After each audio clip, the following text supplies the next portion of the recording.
All right, thank you so much, Russ. It is 9:01 now on Breakfast Television. In his address today, the Prime Minister announcing the wage subsidy program will be extended into December. He also offered an apology for his family's conflict of interest into the We Charity scandal. I know people want to hear more about the Canada Student Service Grant Program in particular. I know there are many questions and problems with the way this program is run about, and I know people have concerns about it. I get that. I made a mistake in not recusing myself immediately from the discussions, given our family's history. And I'm sincerely sorry about not having done that. 9:02 now. Well, people may soon be able to legally set up shelter in Vancouver's parks. Park Board commissioners are expected to vote today on whether to allow camping overnight in the city's green spaces. That includes any tents or shelters be allowed from dusk until 7 a.m. Amendments aim to prevent long-term encampments in Vancouver, such as the ones recently dismantled in Oppenheimer Park, Crowd Park, and the latest growing tent city in Strathcona Park.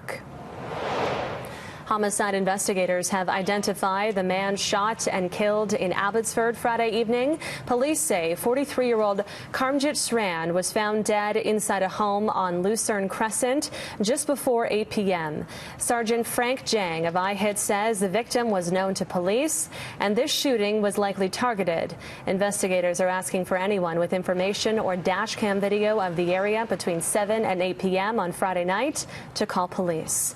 Well, after taking a few days off, Surrey Mayor Doug McCallum is returning to work today. In a statement issued last Tuesday, McCallum says he had a health problem over the weekend and will take a few days off to rest. Few details were released, only saying he required medical attention. The mayor will take part in several virtual meetings today. Councillor Doug Elford served as acting mayor while McCallum was off.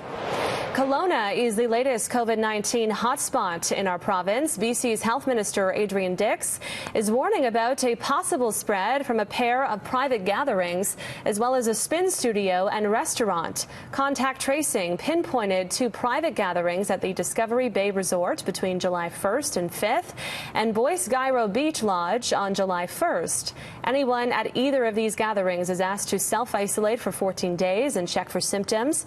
An additional warning has also been issued for patrons of the Cactus Club on Water Street between July 3rd and 6th, and Pace Spin Studio on select days between the 2nd and 9th.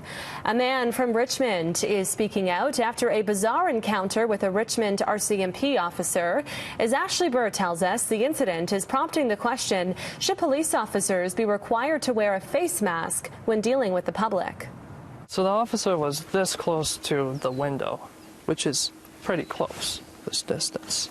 And when I asked him to step back, he didn't really step away from the window. He was still the same distance from the window. Have you been pulled over or come in contact with a police officer recently?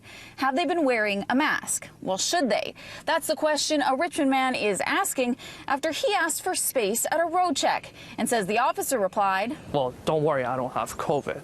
Sean Jerome was leaving Iona Beach in Richmond earlier this month when he encountered a road check. He was surprised to see none of the officers were wearing masks. As one approached his window, he says he requested multiple times that he be given some distance before he engaged with the officer. I asked him politely if he could step back from the window, and again, he didn't move. And his approach was very dismissive. He said, "Well, don't worry, I don't have COVID." The officer in charge of BC RCMP Traffic Services, Superintendent Holly Turton, says it is entirely up to the discretion of the officer whether or not they wear PPE. So what we've asked our officers to do is to conduct a risk assessment based on the totality of the circumstances in front of them, and make sure that they are making choices that will keep themselves and the public as safe as possible. So in some instances that means potentially checking the vehicles from the passenger side if there's no passenger, and trying to reduce the handling of documents if at all possible. Ultimately, Jerome felt he had no choice but to comply with the officer and roll down his window to speak with him. Hey, how's it going, man? Good. You have anything to drink tonight? Nope. I myself was a passenger in a vehicle stopped at a road check in Burnaby Friday night. None of the officers that we could see opted to wear a face mask, and the officer that approached our vehicle was under a foot away from the driver. You're stopping inspecting hundreds of cars, and one of the individuals in one of these cars might have the disease, and even if you tested negative in the morning, you could have contracted the disease from one of these cars. We are frequently assessing the direction that is provided by the Ministry of Health and Public Health Agency of Canada, and we are adjusting our recommendations and policies accordingly. In Richmond, Ashley Burr, City News. 9:06 now. Well, it's a new issue. What to do with all the personal protective equipment that is being thrown out every day. As Isabel Regem has found, a lot of it is being converted into energy.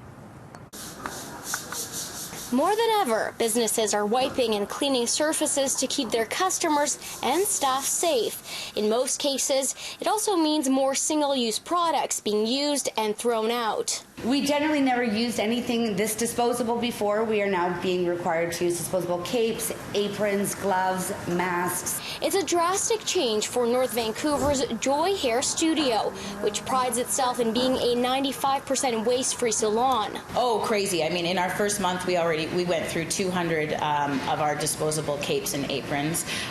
Also, probably about the same in disposable masks. This is a massive stream of waste that is bound for landfill if it isn't being taken care of in any other sustainable way. Some are turning to these boxes instead of garbages as a green alternative. The box is part of a Green Circle Salons initiative to it creates an enormous amount of heat. That heat boils water. That boiled water creates steam. That steam turns turbines, and that turbine converts, kinetic energy into actual energy that can be used and put back into the grid. While the company's founder admits there are harmful gases released in the process, he says it's the greenest alternative to recover this used PPE. When you consider the comparison between landfilling and the off-gassing that occurs there, the fact that there's no additional value that's generated from that stream, and the potential for leachate getting into our groundwater, waste to energy is the best option. As of now, the boxes are only available for those in the beauty industry, but Green Circle Salon says it's exploring the idea of expanding to others who have shown interest. From dental clinics to hospitals, we've had Salvation Army reach out. Everybody seems to want a solution. In North Vancouver, Isabel Regem, City News. Well, some good news for anyone who uses the C-Bus to travel between downtown Vancouver and the North Shore. Starting today, TransLink is ramping up its service levels on that route. Weekday departures will leave every 15 minutes between 7 and 9:30 a.m. and between 3 and 6 p.m. during the afternoon commute. A few of Vancouver's most popular outdoor pools are set to reopen today. Kitsilano, New Brighton, and Second Beach are reopening with strict COVID-19 protocols. One-way signs will help keep swimmers 2 meters apart. Physical distancing pods are painted on the deck so guests can sunbathe at a safe distance from one another.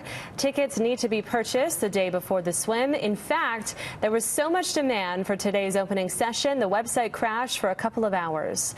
Lots going on in the sports world today. The NFL's Washington Redskins are retiring the controversial team name after facing pressure from the public and sponsors to make a change. In the NHL, the Pittsburgh Penguins have sidelined 9 players for precautionary measures. And meanwhile, the Vancouver Canucks begin their training camp today. Sportsnet 650's Perry Silkelski has your update. Morning, everybody. Hope you had a wonderful weekend as we try and get a little closer to the norm of sports. And, of course, that begins today in Vancouver because the Vancouver Canucks will begin training camp. Interesting from a perspective of media how you will handle it. Few media will be able to come in, some cameras to watch practice, but you have to request to talk to a player via a Zoom interview. That's all it will be as the NHL moves forward. A lot of questions surrounding if there's a positive test. They won't tell anybody who it is. There are some stories today that the Montreal Canadiens had 3 players test positive, and if that's the case, then you know what? The fear factor that people have with the NHL starting up.